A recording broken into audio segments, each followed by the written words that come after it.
అలా పల్లెటూరు నుంచి తన తల్లిని వదిలి వచ్చి ఇంజనీరింగ్ కాలేజీలో చేరిన లతకు అంతా అక్కడ కొత్త ప్రపంచంలా అనిపించింది. తాను చూస్తుంది ఏది తనకు అర్థం కావట్లేదు. కాలేజీ అంటే చదువు, మంచి మార్కులు, మంచి ఉద్యోగం అనే ఆశతో వచ్చిన లతకు అక్కడ కనిపిస్తుంది మాత్రం అది కాదు. ఆడపిల్లల హెయిర్ కట్ చూసి లత కళ్ళు తిరిగిపోయాయి. ఇక వేసుకునే డ్రెస్సులు చూసి లతనే కళ్ళు మూసుకునేది. అంత సిగ్గు లేకుండా అలాంటి బట్టలు ఎలా వేసుకుంటారు అనుకునేది. అక్కడి వారి అలవాట్లు అసలు లతకి నచ్చలేదు. అమ్మకి ఏడుస్తూ ఫోన్ చేసి, అమ్మ, నాకు ఇక్కడ అస్సలు నచ్చలేదు అని చెప్తుంది.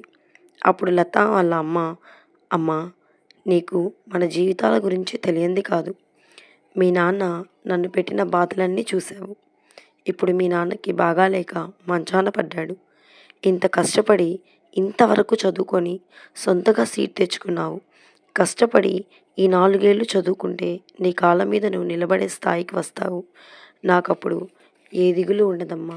నీ గురించి కష్టమో నష్టమో ఈ 4 ఏళ్ళు భరించమ్మా అంటుంది. అది విన్న లత కంటి నిండా ఉన్న నీటితో సరే అమ్మా అని ఫోన్ పెట్టేస్తుంది.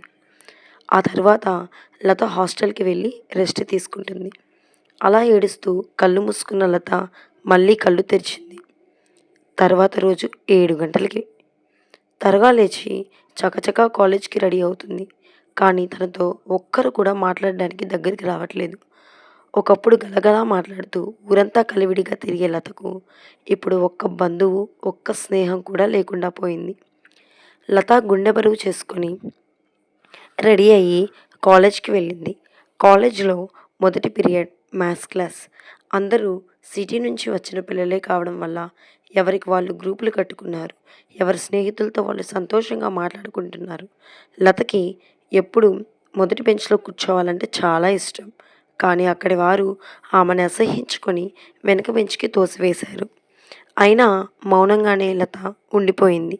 అప్పుడే M1 మోహన్ సార్ క్లాస్లోకి ఎంటర్ అయ్యారు. కాస్త లేటుగా కాలేజీలోకి చేరిన లతకు కనీసం ఆ సార్ పేరు కూడా తెలీదు. అప్పుడే ట్రిగ్నోమెట్రీ చాప్టర్ స్టార్ట్ చేశారు.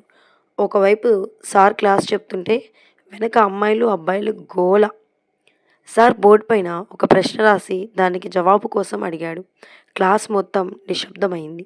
కనీసం ఎవరు నోరు తెరవలేకపోయారు. అప్పుడు లత లేచి ఆ ప్రశ్నకి జవాబు చెప్పింది. ఇక అంతే. క్లాస్లో ఉన్న వారంతా లతకేసి వెనక్కి తిరిగి చూశారు. అందరూ ఆశ్చర్యపోయారు. ఆ రోజు లత అన్ని క్లాసులోనూ తన జ్ఞానాన్ని చూపింది. ఆ రోజు లత హాస్టల్కి వెళ్ళి మంచంపై పడుకుంటుంది. అప్పుడే రాణి వచ్చి హలో లత అని చెప్తుంది. లతకి ఒక చిన్న ఆశ వచ్చినట్లయింది. వచ్చిన 2 రోజుల్లోనే ఒక్క అమ్మాయి లతతో మాట్లాడటానికి ప్రయత్నించింది. లత ఆశ కలిగిన కళ్ళతో హాయ్, మీ పేరేంటి అని అడుగుతుంది. అప్పుడు తను నా పేరు రాణి, మాది విశాఖపట్నం అని చెప్తుంది. అలా లతకు రాణి స్నేహం దొరుకుతుంది.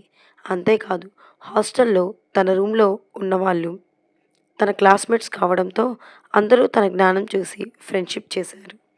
అంతా మొదటి సంవత్సరం. అలా లత చక్కగా చదువుకొని కాలేజీ టాపర్గా ఫస్ట్ ఇయర్లో నిలుస్తుంది. కానీ అప్పటి నుంచే లతకి అనుకోని కష్టాలన్నీ ఎదురవుతాయి.